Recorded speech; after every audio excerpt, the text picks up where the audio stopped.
نحمدہ ونصلی علی رسولہ الکریم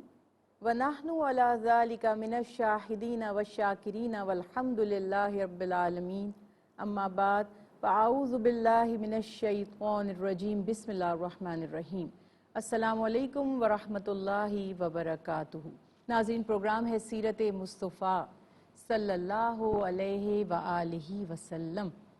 ہم بات کر رہے ہیں اپنے پیارے نبی حضرت محمد مصطفیٰ صلی اللہ علیہ وسلم کی حیات طیبہ کی، آپ صلی اللہ علیہ وسلم کی اعلیٰ صفات، آپ کے عمدہ اور مثالی کردار کی، رسول اللہ صلی اللہ علیہ وسلم کی حیثیت،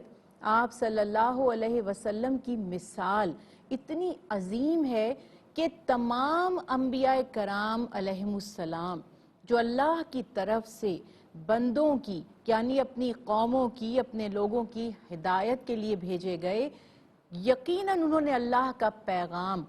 جیسا کہ اللہ کا حکم تھا، جیسا کہ انہیں عطا کیا گیا تھا، بندوں تک پہنچا دیا۔ لیکن کسی کی حیات مبارکہ کو عملی مثال نہیں کہا جا سکتا جس سے ہر شخص رہنمائی لے لے۔ یعنی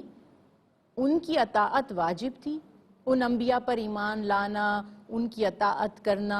یہ سب احکامات ان کے لیے بھی ایسے ہی تھے جیسے کہ اللہ تعالیٰ کے حبیب حضرت محمد مصطفیٰ صلی اللہ علیہ وسلم کے لیے۔ لیکن کسی کی حیات طیبہ کو، کسی کی حیات مبارکہ کو اللہ تعالیٰ نے ان کی قوم کے لیے اس حجت کے طور پر پیش نہیں کیا کہ وہ تمہارے لیے عملی مثال ہیں۔ اب اس کا بیسک ریزن کیا ہے؟ دیکھیے، کچھ انبیاء کرام علیہم السلام ایسے ہیں جنہیں نبوت عطا فرمائی گئی، تو صرف نبی کی حیثیت سے، ایک راہبر کی حیثیت سے، ایک ہادی کی حیثیت سے تو ان کی حیات طیبہ سے مثال لی جا سکتی ہے۔ لیکن اگر کوئی حاکم ہے، کسی اور سٹیٹس پر ہے، کسی اور پوزیشن پر ہے، تو تب وہ ان کی حیات طیبہ کو اپنے لیے ایک عملی مثال نہیں سمجھ سکتا۔ اسی طرح سے کچھ انبیاء کرام علیہم السلام ہیں جن کو اللہ تعالیٰ نے نبوت کے ساتھ ساتھ حکومت یعنی حکمرانی، بادشاہت بھی عطا فرمائی۔ حضرت داؤد علیہ السلام، حضرت سلیمان علیہ السلام، دیگر انبیاء علیہ السلام کی مثالیں ہیں۔ اب مسئلہ یہ ہے کہ ان انبیاء کرام کی، جو کہ اللہ تعالیٰ کے نبی بھی ہیں اور بادشاہ وقت بھی ہیں، ان کی حیات طیبہ، ان کی حیات مبارکہ کسی بادشاہ کے لیے تو عملی مثال ہو سکتی ہے، لیکن اب جو بادشاہ نہیں ہے وہ ان کی حیات کو اپنے لیے ایک پیٹرن یا ایک رول ماڈل کے طور پر نہیں دیکھ سکتا۔ اللہ کی شان دیکھیں کہ نبوت کا سلسلہ جو آدم علیہ السلام سے شروع ہوا تھا، اللہ تعالیٰ نے اپنے پیارے حبیب حضرت محمد مصطفیٰ احمد مجتبیٰ صلی اللہ علیہ وسلم پر اس کو تکمیل کر دیا، مکمل فرما دیا۔ اب جب اللہ کے حبیب حضرت محمد مصطفیٰ صلی اللہ علیہ وسلم کے بعد کسی نبی نے نہیں آنا تھا، ہدایت کی کوئی اور کتاب نازل نہیں ہونی تھی قرآن پاک کے بعد، تو یہ یقینی بنایا گیا کہ محمد مصطفیٰ صلی اللہ علیہ وسلم چونکہ قیامت تک کے لوگوں کے لیے نبی ہیں، راہبر ہیں، ہادی ہیں، تو آپ کی حیات مبارکہ ہر شخص کے لیے عملی مثال بن سکے۔ یہ بات، یہ وصف، یہ خوبی محمد مصطفیٰ صلی اللہ علیہ وسلم ہی کا خاصہ ہے کہ بادشاہ بھی آپ سے رہنمائی لیتا ہے، اور ایک عام شخص، ایک ادنا عاجزی اختیار کرنے والا شخص بھی آپ سے رہنمائی لیتا ہے، سپہ سالار بھی آپ سے رہنمائی لیتا ہے، مختلف رشتوں میں جس کی جو حیثیت ہے وہ آپ صلی اللہ علیہ وسلم کی حیات مبارکہ سے رہنمائی لیتا ہے۔ میرے نبی حضرت محمد مصطفیٰ صلی اللہ علیہ وسلم کی ذات بحیثیت ایک حاکم کے، کیسی تھی، کیا اوصاف تھے، کیا تعلیمات تھیں، کیا سنتیں تھیں، یہ آج ہم مختصراً گفتگو کرنے کی کوشش کریں گے۔ ہمیشہ یہ بات ذہن میں رکھیے گا کہ رسول اللہ صلی اللہ علیہ وسلم کے اوصاف، آپ صلی اللہ علیہ وسلم کی خوبیوں کا احاطہ کرنا کسی انسان کے بس کی بات نہیں ہے۔ یعنی آپ کے اتنے جامع اوصاف ہیں کہ ہم اپنی بساط کے مطابق صرف ان میں سے چند ایک بیان کر پاتے ہیں۔ اگر بیان کرنے لگیں، اگر لکھنے لگیں، سینکڑوں صفحے بھر جائیں، کئی کئی لمحے، کئی کئی گھنٹے، کئی کئی دن گزر جائیں، لیکن اللہ کے حبیب حضرت محمد مصطفیٰ صلی اللہ علیہ وسلم کے اوصاف، آپ کی شان کا، آپ صلی اللہ علیہ وسلم کی تعریف کا حق ہم سے ادا نہ ہو۔ چونکہ نبی کریم صلی اللہ علیہ وسلم کی حیات طیبہ کو عملی مثال قرار دیا گیا، لہٰذا بار بار ان کا احاطہ کرنا، ریمائنڈر دینا، بار بار بتانا، بیان کرنا، اس کے مقصد کو سمجھ لیجئے۔ ہم صرف رسماً یا اپنے دین کا حصہ سمجھ کر، یا اجر و ثواب سمجھ کر، یا یہ سمجھ کر کہ ایک مسلمان کی حیثیت سے ہماری ذمہ داری ہے، یا ایک عالم یا عالمہ یا واعظ کی حیثیت سے ہماری ذمہ داری ہے کہ ہم اللہ کے حبیب کی اوصاف، صفات لوگوں تک پہنچا دیں، بیان کر دیں۔ مقصد صرف یہ نہیں ہے۔ اصل مقصد ہے ان احکامات جو اللہ کی طرف سے عطا کیے گئے، ان تعلیمات جو نبی کریم صلی اللہ علیہ وسلم کی طرف سے ہمیں دی گئیں، انہیں ہم اپنی زندگی کا حصہ بنائیں۔ میرے نبی حضرت محمد مصطفیٰ صلی اللہ علیہ وسلم کی حیات طیبہ ہر شخص کے لیے بہترین عملی مثال ہے۔ اگر کوئی حاکم ہے، اگر اللہ تعالیٰ نے اسے اختیار عطا کیا ہے، اگر اللہ نے اسے حکومت عطا کی ہے، اگر اللہ نے اسے بادشاہت عطا کی ہے، تو اسے کیسا ہونا چاہیے؟ جب ہم بات کریں گے سیرت طیبہ کی تو دراصل ہم بات کریں گے کہ ایک شخص کو بحیثیت حاکم میرے نبی حضرت محمد مصطفیٰ صلی اللہ علیہ وآلہ وسلم کی سیرت کو اپنانا ہوگا۔ آپ صلی اللہ علیہ وسلم صرف دنیا کے بادشاہ نہیں تھے، آپ صلی اللہ علیہ وسلم تمام جہانوں کے لیے اللہ کی طرف سے رحمت بنا کر بھیجے گئے اور دو جہاں کے سردار ہیں۔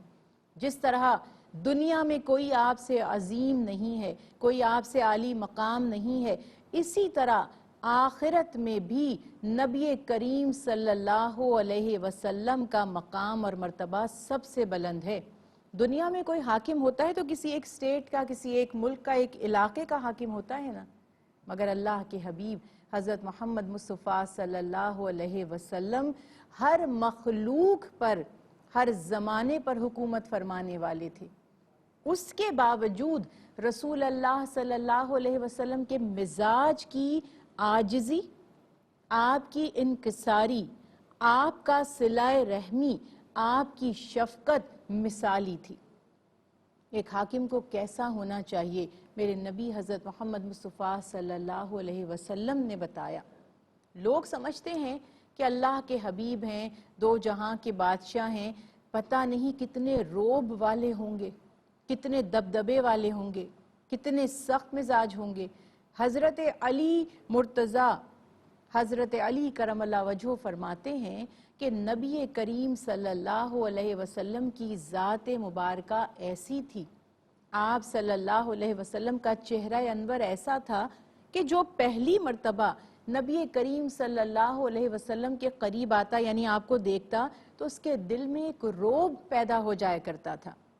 لیکن جب وہ رسول اللہ صلی اللہ علیہ وسلم کے قریب آتا، آپ صلی اللہ علیہ وسلم کے قریب آ کر ان کو جانتا پہچانتا، تو اس کے دل میں آپ کی محبت بلکہ آپ کا عشق پیدا ہو جایا کرتا تھا۔ ایک دفعہ ایک شخص رسول اللہ صلی اللہ علیہ وسلم کے گھر میں آپ صلی اللہ علیہ وسلم کے دروازے پر آیا، آپ کو دیکھتے ہی اس پر ایک کیفیت طاری ہو گئی، وہیں روب سے سہم گیا اور کپ کپانے لگا، یعنی بہت ہی زیادہ متاثر ہو کر۔ اللہ کے حبیب نے جب اس کی کیفیت دیکھی تو فرمایا قریب آ جاؤ، گھبراؤ مت، میں کوئی بادشاہ یا کوئی بہت بڑی ہستی نہیں ہوں، یعنی کہ تم یہ مت سمجھو کہ میں بہت عظیم بادشاہ ہوں، میں تو ایک قریشی عورت کا بیٹا ہوں جو سوکھا گوشت کھایا کرتی تھی۔ یعنی انہیں فیملیئر کرنے کے لیے، اپنے قریب کرنے کے لیے اللہ کے حبیب اس طرح فرماتے ہیں کہ یہ مت سمجھو کہ تم کسی بادشاہ کے دربار میں کھڑے ہو، جبکہ اللہ کے حبیب سے بڑھ کر کون بادشاہت کا حق رکھتا تھا۔ اسی طرح سے نبی کریم صلی اللہ علیہ وسلم کی یہ سنت مبارکہ، آپ صلی اللہ علیہ وسلم کی یہ سیرت مبارکہ ہے کہ آپ صلی اللہ علیہ وسلم اللہ تعالیٰ کی طرف سے اتنے عظیم مرتبے پر فائز ہو کر بھی عام لوگوں کے ساتھ، اپنے اصحاب کے ساتھ اس طرح بیٹھتے ہیں، اس طرح ان سے گفتگو فرماتے ہیں کہ یہ فرق نہ واضح ہو کہ میں کوئی بہت علیحدہ ہوں، یعنی ان کے درمیان بالکل عاجزی کے ساتھ بیٹھے، الگ نشست اپنے لیے مقرر نہیں فرمائی۔ رسول اللہ صلی اللہ علیہ وسلم نے سب سے عاجزی اور عفو و درگزر کا مظاہرہ فرمایا اور معاملہ فرمایا۔ آپ صلی اللہ علیہ وسلم جب فاتح ہو جاتے ہیں، فتح نصیب ہو جاتی ہے اللہ کی طرف سے، تب بھی اللہ کے حبیب فتح مکہ کے موقع پر ایک تاریخی جملہ ہم بیان کرتے ہیں کہ جب مکہ فتح ہو گیا، وہ لوگ جو آپ کی جان کے دشمن تھے، جنہوں نے آپ صلی اللہ علیہ وسلم کو ہر طرح سے دکھ اور تکلیف پہنچائی، کوئی اور حاکم ہوتا، کوئی اور بادشاہ ہوتا، فاتح ہو کر ان لوگوں کے ساتھ کیا سلوک کرتا جس نے کبھی ان سے اختلاف کیا ہو یا اسے عزت دی ہو؟ اللہ کے حبیب حضرت محمد مصطفیٰ صلی اللہ علیہ وسلم فرماتے ہیں بتاؤ آج تمہارے ساتھ کیا سلوک کروں؟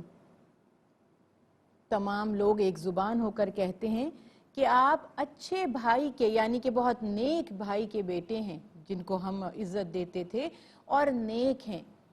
اللہ کے حبیب نے فرمایا میں تم سے وہی بات کہتا ہوں جو یوسف علیہ السلام نے اپنے بھائیوں سے کہی تھی، لا تثریب علیکم اليوم، آج تمہاری کوئی گرفت نہیں، تم سب آزاد ہو۔ تو ایسا حاکم کہ جو وضو کرے